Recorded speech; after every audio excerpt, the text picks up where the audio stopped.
அன்பார்ந்த வலம்புரி YouTube channel நண்பர்கள் அத்தனை பேருக்கும் என்னுடைய பணிவான வணக்கத்தை நான் தெரிவித்துக் கொள்கிறேன். நான் உங்கள் ஜெகதீஷ் பேசுகிறேன்.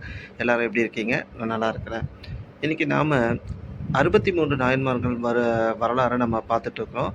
அந்த வகையில் இன்றைக்கி நாம் பார்க்க போகிற நாயன்மாருடைய வரலாறு எந்த நாயன்மாருடைய வரலாறு அப்படின்னு பார்த்தீங்க அப்படின்னா, திருக்குறிப்பு தொண்டர் அப்படின்ற நாயன்மாருடைய வரலாறை தான் நம்ம பார்க்க போகிறோம்.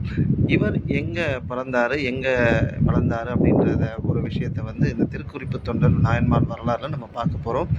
இவருடைய வரலாறை பார்க்கறதுக்கு முன்னாடி நம்மளுடைய சேனலை சப்ஸ்கிரைப் பண்ணாதவங்க சப்ஸ்கிரைப் பண்ணிவிடுங்க. தொடர்ந்து உங்களுடைய ஆதரவு கொடுத்துட்ருக்கிறதுக்கு நான் ரொம்ப நன்றியை தெரிவிச்சுக்கிறேன். வாங்க நம்ம இப்போ இந்த பகுதிக்குள்ளே போகலாம்.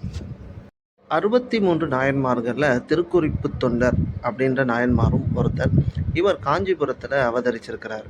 இவருடைய வாழ்க்கை என்னன்னு பார்த்தீங்க அப்படின்னா, சிவபெருமானை அனுதினமும் அவரை பிரார்த்தனை செய்வது, அவருடைய சிவநாமத்தை உச்சரிப்பது, சிவனடியார்களுக்கு தொண்டு செய்வது, இப்படி இது மட்டுமே வாழ்க்கையாக வச்சு வாழ்ந்துட்டு வர ஒரு மிக முக்கியமான ஒரு நாயன்மார் இவர்.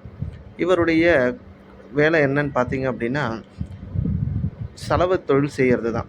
அதாவது துணியை துவைச்சி அதை வந்து நல்லபடியாக காய வச்சு அதை உரியவர்களிடத்துல ஒப்படைக்கிற ஒரு தொழிலை தான் இவர் செஞ்சுருக்கிறாரு. அந்த தொழிலில் கூட எப்படி அப்படின்னு பார்த்தீங்கன்னா, ஏதாவது ஒரு சிவனடியார் வந்துட்டார் அப்படின்னா அவர்களுடைய துணியை துவைச்சி கொடுத்து அவர்களுக்கு பணிவிடை செஞ்சுட்டு அதுக்கப்புறம் தான் இவருடைய அன்றாட நியதிகளை அவர் செய்கிறத வழக்கமாக வச்சுருக்கிறார். அப்படி இவர் வச்சிருக்கிற இந்த வழக்கமான விஷயங்களில் எல்லாருமே பார்த்து ரொம்ப ஆச்சரியப்பட்டுட்டு, இவருடைய தொழிலையும் தாண்டி இவர் இவ்வளவு விஷயங்கள பண்ணுறாருன்னு சொல்லிட்டு எல்லாருமே ஆச்சரியப்பட்டுட்டு இருக்கிறாங்க. அந்த சமயத்தில் சிவபெருமான் ஒரு அது ஒரு சாதாரண ஒரு அடியார்களுடைய வேஷத்தில் வராரு. அடியார்களுடைய வேடமிட்டு அவர் வராரு. இவரை சோதிக்கணுன்றதுக்காக. எப்போவுமே சோதிச்சா தானே அது கடவுள். சோதிச்சா தானே கடவுளுடைய விஷயங்கள் என்னன்றது நமக்கு தெரியும். அதனால் இவர் அடியாருடைய ஒரு வேடமிட்டு சிவபெருமான் அவர்கள் இவரை சோதிக்கணுன்ற நோக்கத்தோடு வராரு.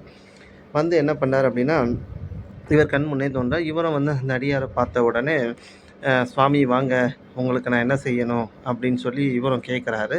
அதற்கு அவர் என்ன சொல்றாருன்னா, நான் இப்போ அவசரமாக போயிட்டுருக்கேன். அதனால் நான் நின்று பேசுறதுக்கு கூட எனக்கு நேரம் இல்லை அப்படின்னு சொல்லிட்டு அவர் போயிட்டே இருக்கார். இல்லை சாமி, நான் இன்றைக்கி ஃபுல்லாக எந்த ஒரு சிவனடியாரையுமே நான் பார்க்கல. உங்களை பார்த்துட்டேன். உங்களுக்கு ஏதாவது ஒன்று செய்யணுன்றது என்னுடைய விருப்பம். அதனால் நீங்கள் எனக்கு ஏதாவது ஒரு வேலையை கொடுங்க, கட்டளை இடுங்க, நான் செஞ்சு உங்களுக்கு கொடுக்குறேன் அப்படின்னு சொல்லி இந்த திருக்குறிப்பு தொண்டர் சொல்கிறார். திருக்குறிப்பு தொண்டர் சொன்ன உடனே இவர் என்ன பண்ணுறாரு, இல்லை எனக்கு அதுக்கெல்லாம் நேரம் கிடையாது. நான் ஏற்கனவே நான் போக வேண்டிய தூரங்கள் நிறைய இருக்குது அப்படின்னு சொல்கிறாரு. இல்லை சுவாமி, குறைந்தபட்சம் நீங்கள் எனக்கு கட்டளை இடலைன்னா கூட பரவாயில்ல, உங்களுடைய துணிகளாவது கொடுங்க, நான் துவைச்சி கொடுக்குறேன், ஏன்னா ரொம்ப அழுக்காக இருக்குது அப்படின்னு சொல்கிறாரு. சரின்னு சொல்லிட்டு என்ன பண்ணுறாரு, அவர் என்ன சொல்கிறாரு, கொடுக்கும்போது எனக்கு இருக்கிறது 2 துணி தான். ஒரு துணி நான் இப்போ போட்டுட்ருக்கேன், இன்னொரு துணியை நான் உங்ககிட்ட கொடுக்குறேன். இதை நீ துவைச்சி எனக்கு காய வச்சு எனக்கு கொடு. நான் அதுக்குள்ளே போயிட்டு அங்கே அக்கம் பக்கத்தில் என்ன ஒர்க்கு என்ன வேலைகள் இருக்கோ அதை முடிச்சுட்டு நான் வந்துடுறேன் அப்படின்னு சொல்லி ஆணையிட்டு இவர் போகிறார். இவர் போகும்போது என்ன பண்ணுறாரு, அந்த துணியை கொடுத்துட்டு போகிறாரு.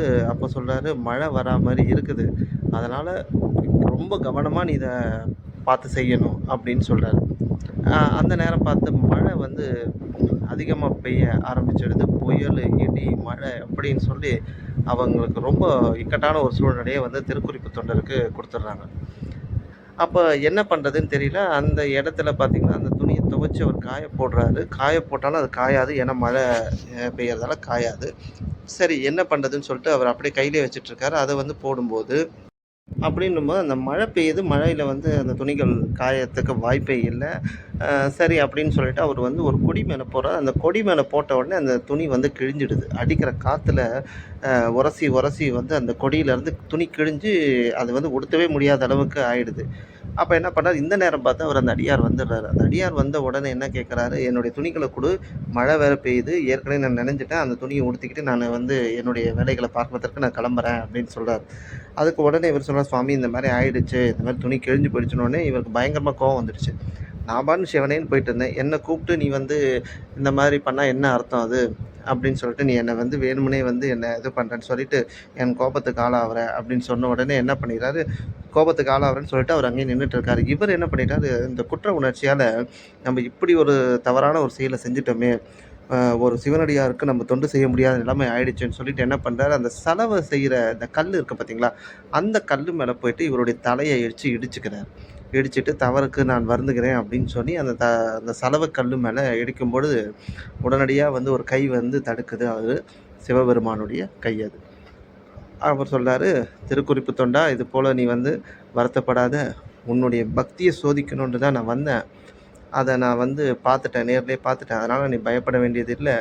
என்னுடைய அ என்னுடைய அடியார்களுடைய வரிசையில நீயும் இணைவ." அப்படின்னு சொல்லி வாழ்த்தி, அவருக்கு வந்து ஆசீர்வாதம் பண்ணிட்டு, அவர் அந்த இடத்த விட்டு போறாரு. இதுலேருந்து ஒரு விஷயம் நம்ம தெரிஞ்சுக்கணும் என்னன்னா, அடியவர்கள் அதாவது சிவனடியார்களுக்கு செய்ற தொண்டு, சிவனுக்கே செய்ற தொண்டுன்னு சொல்லுவாங்க.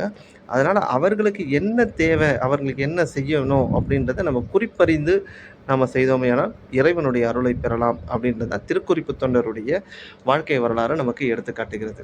இதுபோல வேற ஒரு நாயன்மார்களுடைய வரலாற்ற அடுத்த காணொளியில உங்களுக்கு நான் சொல்றேன். அதுவரைக்கும் உங்களிடமிருந்து விடைபெறுவது உங்கள் ஜெகதீஷ். நன்றி. வாழ்க வளமுடன், வாழ்க வளமுடன், வாழ்க வையகம்.